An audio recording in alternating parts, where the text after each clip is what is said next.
ৰং বুলি কৈছিল যি এইখন কিন্তু তাতকৈ কম নহয় কিন্তু কৈ থলোঁ হয় না। গতিকে এটা ভোটৰ কিন্তু মূল্য বহুত হয় না।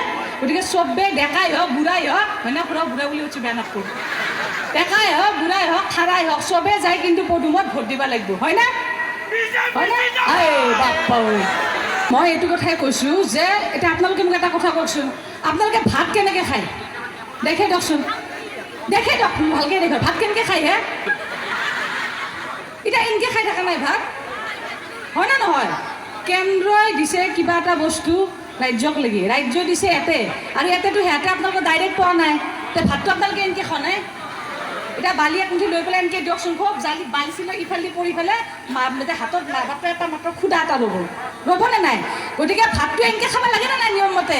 কিন্তু এতিয়া বিটিয়াৰৰ মানুহে খাই আছে আৰু এনেকৈ ভাত এনেকৈ খায় নেকি।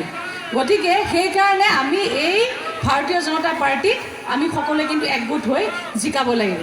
আজি ইয়াতে কি আছে পাৰ্টি দিছে নে দিয়া নাই, দিছেনে SI কেলেংকাৰীতে হওক বা বিভিন্ন কেলেংকাৰী, আজি APSC কেলেংকাৰীতে হওক হয় নে নহয়, সাহস কৰিছেনে নাই জানা এইটো কেলেংকাৰী হওক, যোন ইয়াতে আছে চব ফচক। আৰু সেইকাৰণে আজি আমাৰ অসমৰ প্ৰত্যেক আপুনি সমষ্টিত যাওক চব বিজেপিমুখী হৈ আছে হয় নে নহয়। গতিকে আজি ইয়াতো যিমান কৰাপশ্যন চলি আছে ইয়াতে বৰ্তমানলৈকে, আজিতো সিহঁতৰ এইটো এটা ভয় হৈ আছে যে জেলত যোৱাৰ ভয়, আটাইতকৈ বেছি ভয়টো সিহঁতৰ জেলত যোৱাৰ ভয়ে হৈ আছে। কাৰণ বিজেপি অহা যোৱাৰ লগতো দিবই তদন্তডাল, সেই ভয়তে আচলতে তেওঁলোকে চব ফটাই মৰিছে। গতিকে এইবিলাক এনেকুৱা ধৰণৰ পৰিৱেশৰ পৰা আমি মুক্ত হ'বৰ কাৰণে কিন্তু আমাক বিজেপিয়ে লাগিব। আমি চিধাচিধিকৈ দিয়ক, কেন্দ্ৰৰ পৰা কিবা এটা আঁচনি আহিব ডাইৰেক্ট আহি পেলাই আমাৰ বেনিফিচিয়াৰী হাতত পৰিব লাগে হয় নে নহয়। আপোনাৰ হাতত পৰিব লাগিব ডাইৰেক্ট, তাৰ পৰা কিবা এটা পইচা দিছে ডাইৰেক্ট আহি পৰিব লাগিব। আজি ভাৰতৰ প্ৰধানমন্ত্ৰী নৰেন্দ্ৰ মোদী ডাঙৰীয়াদেৱে যেতিয়া জনধন যোজনা প্ৰথম খুলিছিলে মনত আছে আপোনালোকৰ, জনধন একাউণ্ট যেতিয়া জনধন একাউণ্ট খুলিব দিছিল তেতিয়া কিছু এক টকা কাৰোবাৰ পৰা লৈছোঁ, যি আজি ইয়াতে মানুহ হৈছে বিজেপিৰ প্ৰতি ভাল পোৱাৰ কাৰণে হৈছে। বিজেপিক ভাল পালে মনে প্ৰাণে ভাল পাই আহিব লাগিব হয়নে, কাৰণ বিজেপিয়ে যিখিনি কাম কৰিছে স্বচ্ছ নিকাৰে কাম কৰি আছে। গতিকে মই সকলোকে অনুৰোধ জনাইছোঁ যে আপোনালোক প্ৰত্যেকে নিজে নিজে আজি ইয়াতে যদি এজন আছে সেই এজনে কিন্তু 10জন মানুহ অনাৰ প্ৰয়াস কৰিব লাগিব, বুজি পাইছেনে কি কৈছে নহয়। গতিকে ভয় নকৰিব, ভয় কৰিলে আপোনালোকে ভয়ত সোমোৱা মানে আপোনালোকে আৰু এই যিবিলাক সমস্যা আছে এই সমস্যাৰ পৰা আপোনালোকে জীৱনত উদ্ধাৰ হ'ব নোৱাৰিব। গতিকে সকলোৱে উঠি আহক, শৰাইঘাটৰ ডন বুলি ভাবক আৰু আহি এইবাৰ যেনে তেনে আপোনালোকে বিজেপি দখললৈ লৈ আহক। গতিকে আমাৰ ইয়াতে যিমানসকল কাৰ্যকৰ্তা আছে এই কি নতুন আমি কিবা কৰিব এই কৈছোঁ বিধায়িকা হৈ আহিছোঁ বস্তু মই ইয়াতে ফালি আছোঁ। গতিকে এই বাইদেউকো কোনোবাই নতুন বুলি কৈছিল, বোলো কৈ থাকক দে সিহঁতৰ ৰাজহাৰ নাই কৈছে চিনি নাপায় মানুহ, বোলো যিদিনাখন সময় আহিব দেখাই দিবি।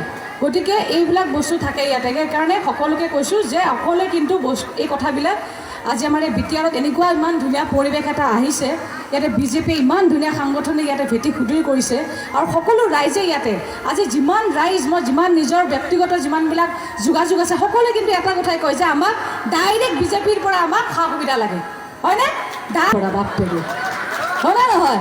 গতিকে আমাৰ এই ভালবিলাক আমি আগত ৰাখিব লাগিব, কাৰোবাৰ বেয়া ক'লে নিজে ভাল হোৱাটো নুবুজায় হয় নে নহয়, ইম্পৰ্টেণ্ট কথা কৈছোঁ। কিন্তু বেলেগৰ বেয়া কৈ থাকিলে নিজে ভাল হোৱাটো নুবুজায়, নিজৰ ভালবিলাক আমি ইয়াতে প্ৰকাশ কৰি যাব লাগিব, তেতিয়াহে আৰু 10জন গুচি আহিব হয়নে। গতিকে আমি ইমান ধুনীয়া পৰিৱেশ এটা পাইছোঁ, ইমান ধুনীয়াকৈ ৰাস্তা ঘাটৰ পৰা আৰম্ভ কৰি ইমান স্বচ্ছতাৰে হৈ আছে। গতিকে সকলোকে কৈছোঁ যে আমি ভালটো সমৰ্থন কৰিব লাগে। এইখনতো নোমে দুৰ্নীতি আছিল হয়নে, গাৰ নোম যিমান থাকে সিমান দুৰ্নীতি আছিল। গতিকে আমি সকলোৱে স্বচ্ছতাৰে আগন্তুক দিনত কাম কৰি যাম। মই আমাৰ প্ৰাৰ্থী আৰতী বৰদলৈ ডাঙৰীয়াক বহুত শুভেচ্ছা জ্ঞাপন কৰিছোঁ আৰু যি কথা ক'ব ৰাইজৰ আগত স্পষ্টকৈ ক'ব লাগে।